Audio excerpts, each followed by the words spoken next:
Bonus. Trax.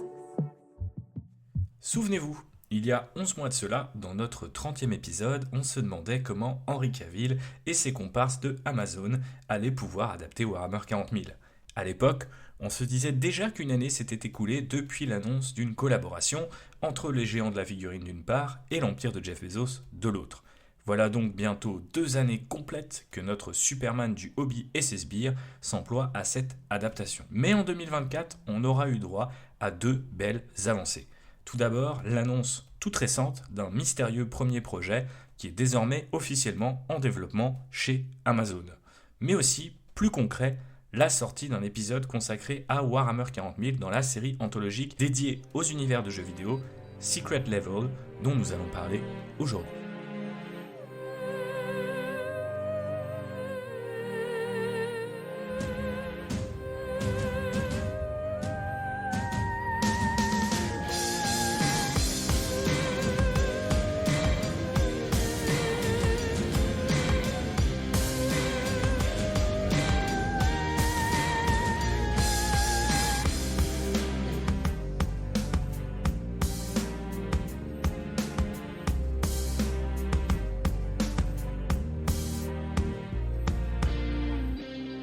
Bonjour à toutes et à tous et bienvenue dans ce petit hors-série où, vous l'aurez compris, on va causer de la première apparition de Warhammer 40 000 sur une plateforme mainstream, à savoir Prime Video, qui, via la série Secret Level, nous offre un sacré morceau de grimdark en ce mois de décembre, avec un épisode intitulé They Shall Know No Fear, ils ne connaîtront pas la peur, d'après la célèbre maxime des Space Marines, qui était d'ailleurs autrefois, pour les anciens, une règle sur les tables de jeu. Mais au juste, c'est quoi Secret Level ? Eh bien, c'est une série anthologique d'animation qui est donc dédiée aux jeux vidéo, aux univers des franchises de jeux vidéo en tout cas. Elle est dirigée par un certain Tim Miller, que vous connaissez peut-être pour être le réalisateur du tout premier film Deadpool. C'est un ancien de l'animation, d'ailleurs. Il a fait des cinématiques et du VFX pour le jeu vidéo aussi. Et il officiait déjà en chef d'orchestre chez Netflix sur la série Love, Death and Robots. Donc vous l'aurez remarqué, c'est via le jeu vidéo que Warhammer 40 000 va faire ses débuts sur Prime.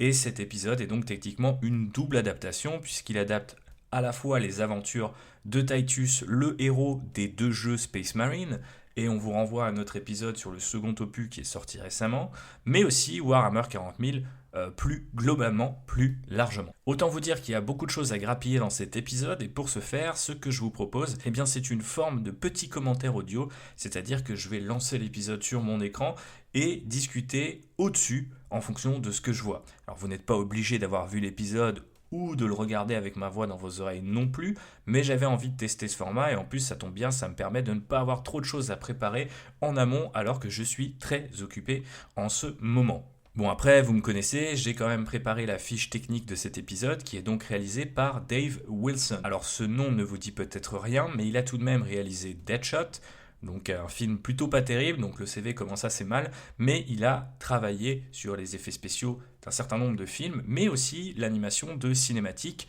de jeux vidéo, dont certaines sont devenues absolument cultes, comme celle de Star Wars The Old Republic, par exemple. Mais encore plus important pour nous, parce que c'est cet univers-là qui nous intéresse aujourd'hui, c'est le gars qui a réalisé la cinématique du tout premier Dawn of War, il y a maintenant 20 ans cette année, et qui reste à mon sens encore aujourd'hui la plus belle représentation des Space Marines au combat. Cette cinématique du premier DAO, elle est glorieuse, elle est dantesque. Je me permets le mot glorieux, voilà, tant pis. Mais effectivement, elle est toujours incroyable. Allez checker ça sur YouTube si vous ne la connaissez pas. Donc on est content de retrouver l'ami Wilson pour cet épisode. Côté écriture, il va être accompagné de J.T. Petty, qui vient lui aussi du jeu vidéo, ce qui est plutôt intéressant, et me fait dire que j'aurai peut-être moi aussi un jour la chance d'écrire un truc Warhammer 40 000, qui sait, on peut rêver, mais pourquoi pas, c'est la période de Noël, voilà, je fais ma liste, et il a un co-scénariste qui s'appelle Justin Rhodes, qui est connu pour Dark Fate, c'est le dernier film Terminator en date, donc ils ont signé ensemble un certain nombre d'épisodes de la série, malgré le côté anthologique, on retrouve un certain nombre de noms régulièrement du côté de l'écriture.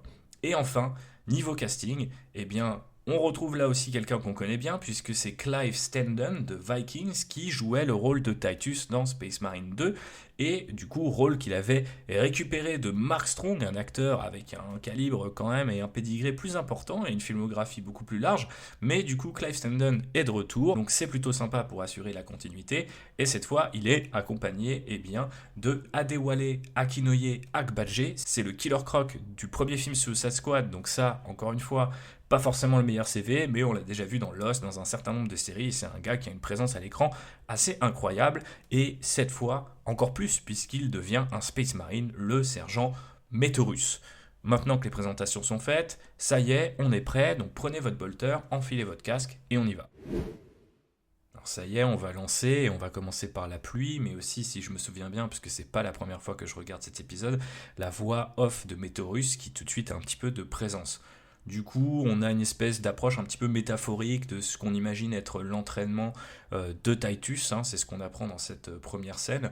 On le voit jeune, on le voit du coup porter une épée ultramarine, et il n'est pas encore Space Marine, ce n'est qu'un pauvre enfant, parce que rappelons-nous que finalement les Space Marines sont un peu des enfants soldats à l'origine, complètement modifiés, brainwashés, génétiquement charcutés, mais effectivement ça commence par là, ça commence par un truc vraiment grimdark, du coup c'est plutôt sympa eh bien, de commencer aussi cet épisode par ça, et une forme de symbole aussi, hein, à la fois le U, le symbole des ultramarines, mais aussi cette espèce de statue de Space Marine qu'on voit au loin, dans cette atmosphère un petit peu typique des séries de Tim Miller qui sont souvent quand même un peu plongées dans le noir, plongées dans la pluie, avec une visibilité, une luminosité assez limitée.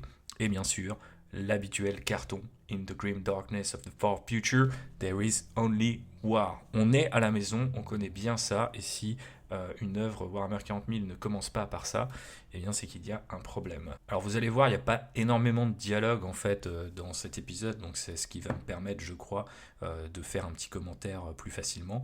Donc on voit l'ami Meteorus qui rassemble son escouade, et on voit que Titus, qui est pourtant un lieutenant, va les rejoindre pour une mission. Pour l'instant, on n'en sait pas trop, mais petite précision quand même utile, il a été précisé par Warhammer Community que eh bien, cet épisode se déroule après Space Marine 2, donc c'est techniquement une suite du jeu. Petite statue de l'ami robot de Killiman, et on apporte le matos à Meteorus. Est-ce qu'il s'agit du même vaisseau qu'on a l'habitude de voir dans Space Marine 2 ? Je ne sais pas.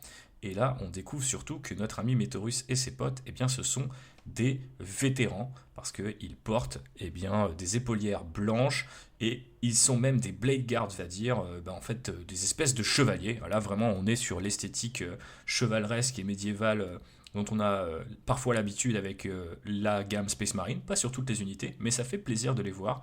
Alors je me demandais si c'était vraiment le vaisseau là, parce que on voit que on n'a pas les mêmes un peu formats au niveau de la barge de bataille, on voit pas les mêmes véhicules, et on va être largué sur la planète en drop pod, et ça aussi ça fait plaisir. C'est un peu à l'ancienne, depuis la primarisation de la gamme Space Marine, on n'a plus trop l'habitude de voir des drop pods, mais ils sont toujours bien là, dans le fluff, et c'est quand même un élément un petit peu iconique de l'arsenal Space Marine, et comme on va le voir, ça permet de s'infiltrer dans un certain nombre de terrains, y compris des canyons vraiment très très crado. Alors de temps en temps je vais mettre un petit peu pause peut-être pour m'arrêter sur des détails. Là typiquement j'ai envie de mettre pause parce que on voit un truc, une espèce de magie noire qui reconstitue un parchemin un peu à l'envers, comme si le temps s'écoulait dans l'autre sens, ce qui est plutôt très cool. J'avais beaucoup aimé ce petit détail, je relance l'épisode, parce que tout de suite un peu de bizarrerie, ça nous fait du bien. On a souvent tendance à voir les Space Marines en action, et c'est un petit peu pour ça que Warhammer 40 000 est connu aussi, donc on va pas cracher dans la soupe, mais c'est sympa d'avoir un petit peu de weirdness, un petit peu de trucs mystérieux pour se mettre en jambes. Et effectivement, la bataille n'est jamais très loin. Alors très cool aussi que l'épisode joue avec les interfaces des casques des Space Marines, qui sont un petit peu connus dans le lore, si on veut être tout à fait nerd, pour donner un certain nombre d'informations, aider les Space Marines dans leur combat, etc. Et c'est justement un truc, c'est intéressant, que dans Space Marine 2, on n'a jamais. On en avait parlé avec Raphaël, j'étais parfois un petit peu déçu que on pouvait être piégé dans le noir, piégé dans des tempêtes, etc. Alors qu'on a un casque ultra... même si voilà, c'est un casque de chevalier en apparence, à l'intérieur il y a une technologie qui est futuriste et qui aide vraiment beaucoup les Space Marines à combattre. Alors en face, on a quoi? On a du cultiste du chaos visiblement, avec l'ambiance un petit peu Mad Max dont on a parlé aussi cette année dans un épisode, donc je vous renvoie là-dessus. Mais là aussi, c'est un petit peu cool parce que je pense que cette atmosphère Mad Max, on n'a pas forcément toujours, quand notamment on est du côté grand public, une idée de à quel point Mad Max a influencé Warhammer 40 000. Et donc là, effectivement, on voit des motos qui sont celles de la gamme Genestealer Cult et aussi des petits véhicules dont le Achilles Ridge Runner qui viennent de la même gamme encore une fois. Donc cultiste Xenos, là c'est du cultiste hérétique, mais c'est du matos impérial, hein, finalement assez commun, donc c'est normal qu'on le retrouve même sur cette planète qui a l'air un petit peu désolée.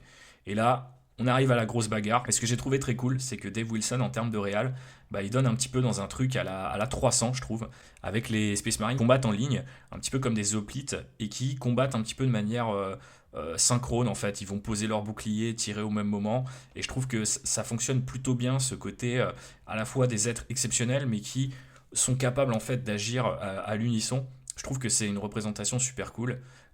Et puis, bon, bah, il y a la force brute derrière qui est super intéressante et mise en scène avec des petits détails bien gore qu'on aime bien. Certes, ils ont des armes, mais bon, à défaut, les poings ou juste un gros coup de boule sert à bah, dérouiller un maximum de bonhommes. Mais on sort l'artillerie lourde hein, du côté des cultistes, on se laisse pas faire avec ce qui, je crois, me ressemble à un Lehman Russ Punisher. Je crois qu'on le voit de dos plus tard, mais en tout cas, sa Gatling tire.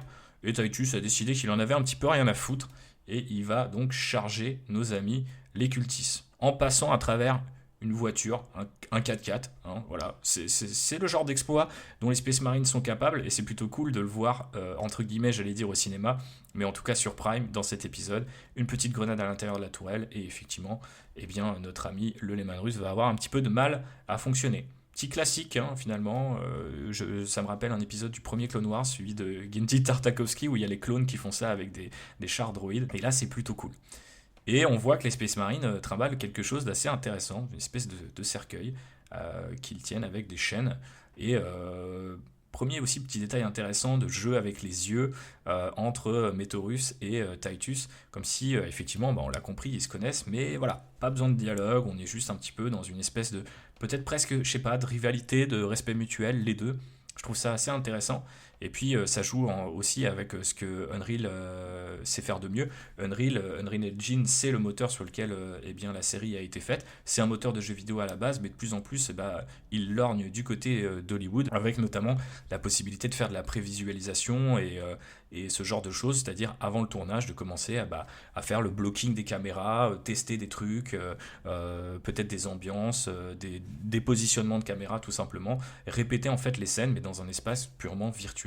Alors, qui est ce dont nous, développeurs de jeux vidéo, on a l'habitude, mais pour le cinéma, ça permet en fait d'avoir une sorte de répète en fait dans un moteur où on peut contrôler tout un tas de choses, même si bah, effectivement il y a des choses que Unreal fait mieux que d'autres, et notamment on a souvent tendance à voir aussi ces ambiances un peu dark, hein, un peu en manque de luminosité, parce que ça rend bien sur Unreal, si on sait y faire, on peut avoir très vite de belles couleurs et de belles lumières, et aussi des yeux, des visages là qui sur les dernières versions, je crois qu'on est à la version 5.5, sont vraiment très très très impressionnants. Alors après, ça c'est du charabia de nerd, on va revenir peut-être un petit peu sur l'épisode et on voit que les Space Marines marchent en fait bah, sur les murs grâce à leur bottes magnétiques. Ça aussi, j'ai trouvé que c'était un détail qui était super cool parce que, encore une fois, on joue sur l'armure, on joue sur le power fantasy des Space Marines jusqu'au bout. C'est pas seulement un mec avec un gros gun et une épée tronçonneuse, c'est aussi toute une panoplie qui l'accompagne et donc une armure qui bah, peut protéger du vide spatial, peut marcher sur les murs, etc., etc. Et puis le casque aussi, hein, comme on le disait tout à l'heure.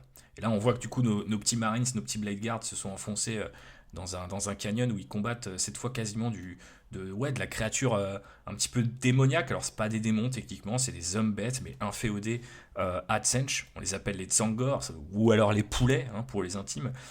Donc, effectivement, c'est une variante d'hommes bêtes qu'on retrouve souvent dans les armées qui sont inféodées Adsench. Et c'est ce qui fait peut-être la connexion avec Space Marine 2, où au final il y a bah, un deuxième ennemi, les Thousand Sons, qui bah, du coup menacent un petit peu les planètes où Titus et ses potes sont stationnés. Et donc là, effectivement, on se retrouve en charmante compagnie. Et avec ce petit effet, encore une fois, hein, là on joue beaucoup sur les lumières, les couleurs, et donc le sang un petit peu bioluminescent, je crois qu'on appelle ça comme ça, ce qui fonctionne plutôt bien ma foi, et permet aussi Là, en totale filouterie, hein, l'animation ça coûte très très cher, je sais pas si vous le savez, mais voilà, une minute d'animation ça peut coûter plusieurs dizaines, voire centaines de milliers de dollars, donc en fonction du détail qu'on met. Donc c'est vrai qu'avoir un fond noir et des petits effets de lumière, bah, ça permet un petit peu de tricher tout en ayant une approche artistique qui peut être intéressante. Et puisqu'on parle d'approche artistique, là pour le coup on tombe sur un temple dédié à Tsench parce qu'on a une statue d'un duc du changement. Et franchement, un duc du changement, c'est donc un démon majeur de Tsench. Et ce temple a l'air plutôt balèze, limite un peu Lovecraftien, cyclopéen dans ses proportions. Et donc du coup, bah, les Space Marines vont devoir le détruire, on l'imagine. Et pour ça, là je vais faire une petite pause, parce qu'il y a un truc qui est super intéressant. Ils viennent d'ouvrir le fameux sarcophage que Titus trimballe, et il se trouve que c'est pas exactement un sarcophage. En fait, c'est une sorte de capsule dans laquelle on a un psycheur impérial, tout ce qui est de plus classique, hein, c'est un humain classique, qui va pouvoir les aider. Là aussi, petit truc bizarre que je trouve vraiment cool. J'aime bien quand il y a des à côté autour des Space Marines, typiquement quand ils ont des servants, quand ils ont un petit détail chelou au niveau de leur gueule, qui peuvent avoir un côté un petit peu gueule cassée, les clous dans la tête, les bioniques. Et là, c'est vraiment sympa d'avoir ajouté ce truc-là, qui plus est pour faire apparaître ce qui n'est pas vraiment un personnage, mais en tout cas une autre figure assez importante de Warhammer 40 000, c'est la figure du Psyker. Donc je vais un petit peu relancer l'épisode, et on va voir que du coup, les Space Marines ont ce Psyker pour peut-être rentrer en contact avec les entités du coin, ou en tout cas plus tard se protéger à l'aide d'un bouclier psychique. Parce qu'effectivement, même s'il y a des Space Marines qui sont Psykers, la plupart ne le sont pas. Donc c'est quand même plutôt pratique de déployer un petit Psyker de combat, ou pas de combat d'ailleurs, hein, ça pourrait juste être un Psyker du vaisseau qui est là pour les aider à accomplir leur mission. Et c'est ce genre de collaboration un petit peu impériale qu'on n'a pas toujours l'occasion de voir sur table. Et ça, je trouve ça très cool du coup qu'ils mettent en scène ce genre de truc. De la même manière qu'on voit que Metorus il a une hache, alors que dans le kit des Blade Guard, bah en fait tous les Blade Guard ont des épées. Donc ça c'est aussi ce genre de petit truc, j'aime bien quand ça va dans les deux sens, à la fois quand ils adaptent les figurines voilà, en live action ou même en animation, c'est plutôt très cool, mais c'est sympa si les mecs qui réalisent ont des petites idées, des petites spécificités. Et donc ça c'est très très cool, ça en fait partie. Et l'autre spécificité à laquelle bah, là maintenant on est confronté, eh bien c'est une créature, un démon de Tsench qui semble pouvoir arrêter le temps, ce qui est assez logique par rapport au pouvoir dont sont capables les disciples de Tsench ou même ces créatures, et après même un peu recomposer peut-être leurs souvenirs, leur esprit. Et là on a un truc qui est super intéressant, donc je vais faire pause, mais le premier Space Marine, un des Blade Guard qui accompagne Titus et Metorus, qui est victime de ça, on voit qu'elle rentre à l'intérieur de sa tête et qu'elle dessine un peu, j'ai envie de dire, sous forme de sorte de pétrole ou d'ombre, eh bien le fait que le Space Marine s'arrache à sa propre armure, un peu comme si on revenait sur cette idée effectivement d'enfants soldats qui sont complètement désincarnés, c'est-à-dire qu'on va briser leur esprit et leur corps pour en faire les guerriers ultimes. Et donc on voit vraiment ce Space Marine, l'image est assez forte et assez belle je trouve, et assez bizarre aussi, ça change un petit peu de ce qu'on a l'habitude de voir avec les représentations du chaos, donc je trouve que c'est vraiment sympa ce côté pétrole, ces trucs, le temps qui passe à l'envers, il y a plein de petits détails, même les sauts de pureté tout à l'heure qui brûlaient au contact de la magie du chaos. Je trouve que c'est super intéressant, ça change un petit peu de ce qu'on a l'habitude de voir. Et là, effectivement, je reviens sur l'image, mais on voit effectivement le corps de ce Space Marine nu, entre guillemets, quoi, sans son armure, qui va du coup être tué son harnois. Du coup, je trouve qu'il y a un symbole effectivement assez fort. Et après, bah voilà, je vais reprendre. Et effectivement, le pauvre se liquéfie sur place et c'est un petit peu compliqué pour lui. Voire même, je pense que voilà, il a perdu ses 2 ou 3 PV, hein, si on devait parler avec des termes de jeu. Et on voit que de son côté, par contre, le démon, bah, il continue son petit carnage juste en s'infiltrant dans l'esprit des différents Space Marines. Alors j'aime bien aussi la forme de la créature, elle est assez nouvelle, ça représente pas une figue particulière, donc encore une fois j'aime bien quand ça va dans les deux sens et qu'on a une nouvelle création. Et donc là la créature s'attaque à Metorus et essaye également de le briser, ce qui permet assez habilement d'un point de vue scénario de donner de petits détails de plus sur l'histoire de Titus et potentiellement d'une espèce de rivalité entre les deux. On apprend effectivement que Meteorus aura été le Space Marine qui a recruté Titus enfant. Et on voit potentiellement que Titus pourrait avoir une sorte de version démoniaque. Alors est-ce que c'est le démon qui joue avec lui? Est-ce qu'il le représente comme ça? Est-ce que c'est un petit clin d'œil sur le fait que Titus a déjà été confronté aux forces du chaos, il a déjà été un petit peu sondé par l'Inquisition dans l'histoire des deux jeux. Voilà, on sait que c'est un personnage qui a été exposé à cette énergie-là. Et comme beaucoup de Space Marine à travers le lore d'ailleurs, il y a toujours un petit peu une petite suspicion. Est-ce qu'il est si costaud que ça? Est-ce qu'il n'aurait pas été secrètement corrompu? Est-ce que petit à petit il va pas finir par passer de l'autre côté de la barrière? Et puis de toute façon, vous le savez, hein, l'Imperium étant ce gigantesque organisme paranoïaque et fasciste, il suffit d'un tout petit truc finalement pour accuser les gens. Et on voit du coup qu'une fois rentré dans l'esprit de Titus, le gars reste solide quoi, et qu'il est capable de visualiser le démon tel qu'il est dans son esprit, et même de l'attaquer. Donc il passe de enfant à Space Marine. Et là, la vengeance s'abat, la vengeance de l'Imperium et de Macrage s'abat sur le pauvre démon, tranché en deux à grands coups de couteau de combat, ce qui entraîne ensuite la destruction de la statue et un super rayon bleu de la mort comme on a l'habitude d'en voir. Bon, ça c'est un petit peu relou. D'ailleurs, on sait pas trop forcément à quoi ça correspond, mais on va dire que dans le cadre d'un court métrage, il faut des fois aller à l'essentiel et jouer dans le cliché, donc je trouve que c'est pas trop mal, et que ça fonctionne finalement assez bien. Donc voilà pour Titus qui visiblement est le genre de bonhomme qui ne se laisse pas faire quand un démon lui murmure à l'oreille, et c'est bon à savoir. Alors après on a une espèce de séquence en slow-mo que j'ai trouvé assez bizarre. Je pensais en fait que Meteorus avait déjà rendu l'âme en fait à ce moment-là, et il semblerait qu'il résiste quand même, et que du coup il ait peut-être gardé une partie de son essence vitale, même en affrontant le démon dans son esprit. Et ça c'est assez cool hein, finalement que du coup les Space Marines soient représentés aussi dans leur fortitude, et pas forcément dans leur endurance physique mais aussi mentale quoi. Je trouve ça plutôt chouette, et on voit que par contre vu que tout menace d'être explosé, eh bien les cultistes quittent la zone dans un plan un petit peu effectivement encore une fois à la Mad Max.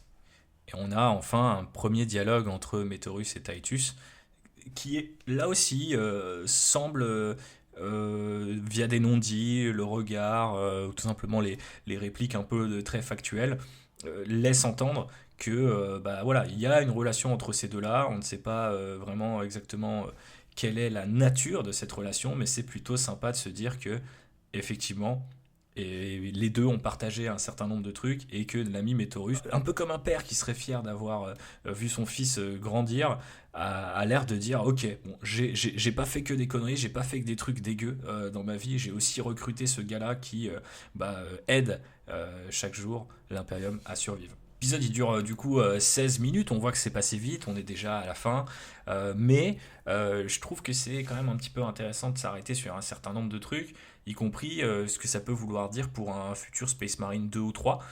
J'ai trouvé effectivement que dans Space Marine 2, parfois, on en a parlé avec Raph, hein, il jouait un petit peu la carte des connexions, alors que finalement, entre le 1 et le 2, il n'y a pas non plus 50 atomes crochus, les deux scénarios, on sent que ça vient pas de la même époque en termes de jeu, en termes de storytelling. Là, ce que je trouve assez chouette avec cet épisode-là, c'est que malgré l'absence de dialogue, on a des petits non-dits avec ce nouveau personnage de Meteorus. On pourrait tout à fait imaginer retrouver dans Space Marine 3. On pourrait tout à fait aussi imaginer le lieutenant Titus progresser dans les rangs, retrouver son rang de capitaine, ou juste d'être un lieutenant Blade Guard, parce que il me semble que c'est aussi une option de jeu pour les Space Marines. La figurine, elle existe. Donc peut-être ça serait une dynamique intéressante, parce que jusqu'à présent,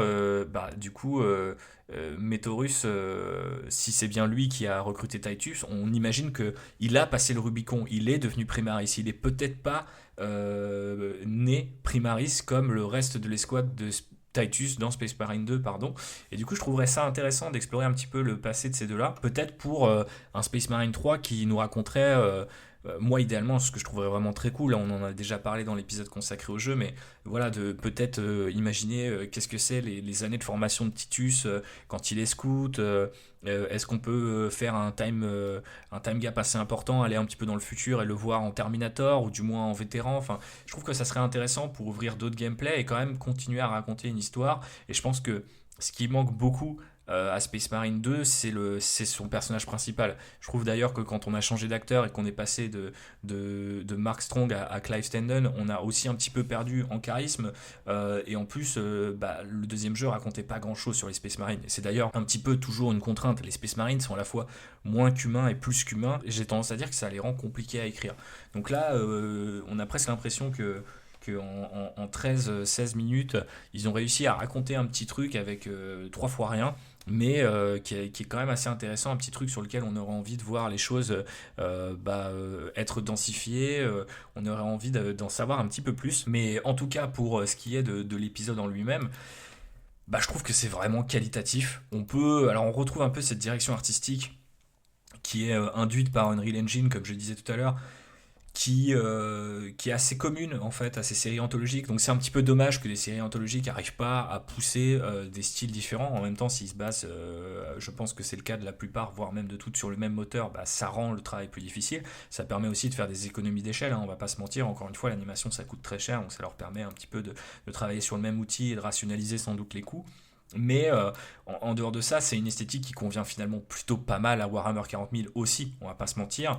Ce que j'ai vraiment aimé, du coup, c'est ces représentations assez bizarres qu'on a pu avoir des pouvoirs du chaos, de la créature. Je sais pas quel genre de démon, comment on pourrait l'appeler, mais en tout cas, la créature de Tsench, c'est très cool. L'enviro ultra désertique, poussiéreux, post-atomique, ça c'est typiquement Warhammer. Les cultistes, ils ont une bonne tête. C'est pas exactement du Necromunda, c'est pas exactement des cultistes du chaos, ni même des cultistes Genestealer qu'on peut trouver en figurine. Donc ça aussi, en fait, c'est sympa de se dire, ils itèrent sur toute cette matière que Games Workshop peut leur donner. Et je trouve que ça fonctionne plutôt bien. Et après, ouais, moi j'aime beaucoup le jeu qui est fait autour des armures et en fait de la représentation du combat, hein, des Space Marines qui vont agir à l'unisson, en ligne, un peu comme des hoplites. Ils ont aussi effectivement ces inserts sur les casques que je trouve très très cool parce que on a les yeux des Space Marines, ça les humanise aussi, hein, c'est peut-être un petit peu enfoncer des portes ouvertes, mais je trouve que c'est quand même sympa de représenter ça et puis de voir les différentes runes, les informations qui défilent sur leur casque, c'est très cool parce que il y a le côté aussi technologique et pas uniquement force brute, comme on le disait tout à l'heure, qui ressort. Et ouais, Meteorus et sa hache est absolument classe. Et ouais, je veux un Blade Guard avec une hache maintenant. C'est un peu le risque de voir un petit peu ces adaptations de se multiplier. On va finir par se dire envie de faire beaucoup de conversions et surtout beaucoup d'achats. Donc ça, Games Workshop, j'espère, enfin je pense qu'ils en sont conscients et que c'est aussi l'idée, hein, en ouvrant un petit peu les valves. Mais ça risque de promettre quelques belles heures pour pouvoir un petit peu représenter tout ça à l'écran. C'est assez rigolo aussi de voir qu'à l'heure où j'enregistre ce podcast, on sort de Space Marine 2. Bon, on est à 6 millions de joueurs maintenant, donc vraiment, enfin 6 millions de copies, pardon. Donc du coup, ça veut dire quand même que le jeu a vraiment trouvé son public et qu'il a percé bien au-delà des cercles du hobby. Mais en dehors de ça, on a aussi du coup cet épisode, et d'un coup, Games Workshop décide un petit peu de booster le Space Marine. Alors bien sûr, c'est la faction la plus populaire, donc si elle n'est pas hyper bien classée dans les tournois, si elle est assez peu jouée, ou que en termes même de feeling, hein, au-delà du côté compétitif, elle représente pas forcément ce que les gens attendent, ils ont peut-être un petit peu un problème, et je me demande si c'est pas lié à tout ça. Bon, c'est un peu limite de la théorie du complot, mais je me dis effectivement, peut-être qu'au sortir de Space Marine 2 et de Secret Level, on a envie d'avoir des bolters, des couteaux, et des Space Marines, enfin voilà, des Space Marines qui sont plus costauds, qui font plus mal, en tout cas, et je trouve ça assez sympa de l'avoir représenté. Donc c'est assez cool. J'aime bien effectivement ce qui a été fait sur cet épisode-là.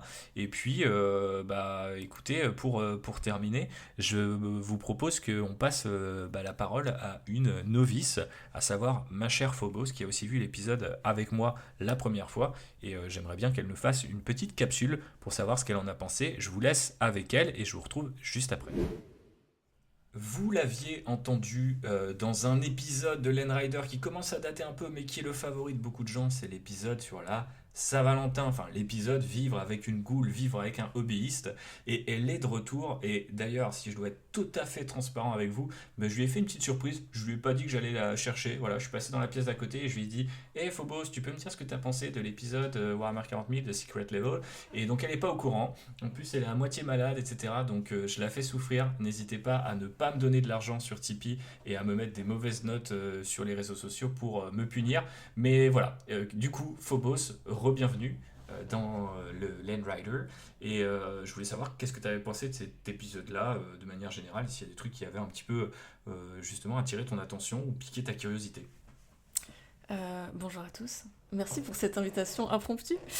Euh, alors, ce que j'ai pensé de cet épisode, globalement, j'ai bien aimé.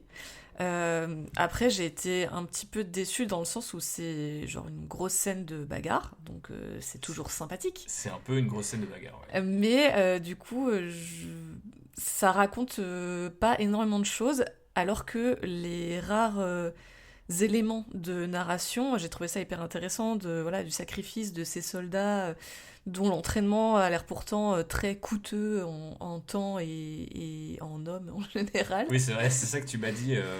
Ouais, par rapport à ce que je sais des Space Marines, ça paraît un peu bizarre d'en perdre 3 pour péter une statue et un démon. Et effectivement, on peut se poser la question de est-ce que c'était rentable. Mais bon, voilà, le chaos fonctionne dans des voies mystérieuses, hein. On ne sait pas ce qu'aurait pu faire ce démon s'il n'avait pas été arrêté tout de suite. Voilà, donc en fait c'est ça que j'ai envie d'aller explorer. Mhm. C'est genre, c'est quoi la relation des Space Marines aux entités qui les dirigent. C'est quoi leur relation entre eux, parce qu'on comprend qu'il y a une relation père-fils qui s'est installée entre deux de l'escouade qu'on suit. Ok, c'est cool. Je pensais que je lisais un peu trop entre les lignes, mais en fait, tu me confirmes que tu as eu la même. On n'en a pas forcément reparlé entre nous d'ailleurs, hein, si encore une fois, je suis tout à fait transparent. Mais du coup, c'est ce que j'étais en train de dire avant que tu arrives dans le podcast. Je me disais s'il n'y avait pas un truc qui était fait autour de ça. Et donc, tu l'as compris comme moi. Donc, c'est plutôt cool. Ben C'est que oui, ça oui. marche bien, c'est que c'est plutôt bien fait. Oui, après, en fait, enfin, On n'a pas grand-chose. je connais pas l'univers en détail, mais je connais quand même assez d'éléments de l'univers. Alors, je sais pas pour quelqu'un qui connaît rien du tout, si tu comprends un petit peu ce qui se passe ou pas, de qui ça s'agit qu'on nous montre à l'écran. Euh, mais oui, oui, en fait, cette relation-là est tout juste évoquée et pour moi, c'est ça qui m'intéresse le plus et qui m'attire le plus parce que la grosse bagarre avec des soldats un peu stylés, en vrai, il y a plein de franchises qui peuvent le mettre en scène. Après, oui, de voir le design des Space Marines, c'est assez sympa. Euh, on sent quand même, alors je sais pas si c'est une économie de budget ou s'ils ont voulu faire un truc un petit peu mystérieux, ou du coup on voit pas trop le décor, les ennemis, on voit pas trop le détail un petit peu de c'est quoi la faction en Mhm. face. Après ça donne des effets un petit peu stylés, comme quand ils tuent les ennemis qui a Luminescent, le ouais. sang luminescent et qu'il y a que ça et qu'on voit juste leurs traces de pas de eux qui ont marché dans le sang, qui s'en vont pour vers la suite. Mais en fait, ouais, j'aurais envie, ça me donne envie d'explorer encore plus de l'or. Ok, cool. Ben, merci pour ton avis. Ça me paraît plutôt complet. Et puis, bah, écoute, je te propose que d'ici à ce que Henri Cavill nous fasse une série, on se fera peut-être des épisodes entiers avec toi. Une série entière à débriefer, peut-être un jour dans le monde. Je sais pas, peut-être en 2026, 27, quelque chose comme ça. Qui sait ce que l'avenir nous réserve? Seul Tsench le sait et il est peut-être déjà en train de changer ce qu'on est censé voir. Donc on va pas trop commencer à opérer à cette échelle et on va plutôt tranquillement conclure ce podcast. Merci Phobos. Merci à toi. Voilà pour cet épisode dédié à They Shall Know No Fear, le 5e épisode de la série anthologique Secret Level. Je ne sais pas s'il y aura plus de saisons, donc si on reverra du Warhammer 40 000 un jour, peut-être qu'il pourrait adapter d'autres jeux, ça pourrait être un moyen de nous faire patienter jusqu'à ce que, comme on le disait tout à l'heure avec Phobos, Henry Cavill et Amazon arrivent avec leur projet global, qui pourrait d'ailleurs être aussi de l'animation, aussi une série anthologique, un film. En fait, pour le moment, on n'en sait rien, on sait juste qu'il y a au moins un projet qui est en développement actif, et il se pourrait que d'autres arrivent par la suite, peut-être aussi en fonction du succès et de la réception du premier. D'ici à ce que tout cela arrive, eh ben, je vous souhaite d'excellentes fêtes de fin d'année. S'il vous reste un petit peu d'argent après vos cadeaux, eh bien, vous pouvez nous aider sur Tipeee directement. Vous pouvez également, et ça ne coûte rien, nous suivre sur les réseaux sociaux, que ce soit X et Instagram, mais aussi Discord avec une communauté qui ne cesse de grandir et qui est toujours aussi cool. Donc je vous invite à nous rejoindre. Si vous voulez le faire, suivez les liens qui sont sur nos réseaux sociaux. Vous avez plein de petits clics à faire, mais vous trouverez finalement ce Discord. Il n'est pas autant caché qu'un temple de Tsench sous la surface, donc je vous promets que vous n'aurez pas trop de mal à le trouver. Et moi, je vous remercie par avance pour vos retours sur Secret Level, surtout si vous n'êtes pas forcément versé dans l'univers de Warhammer 40 000, ça pourrait être intéressant, mais bien sûr, les fans qui nous écoutent à chaque fois, j'en profite pour les remercier, et je serais curieux également de connaître votre avis. D'ici là, portez-vous bien, à la prochaine, et de gros bisous. Bonus. Trax.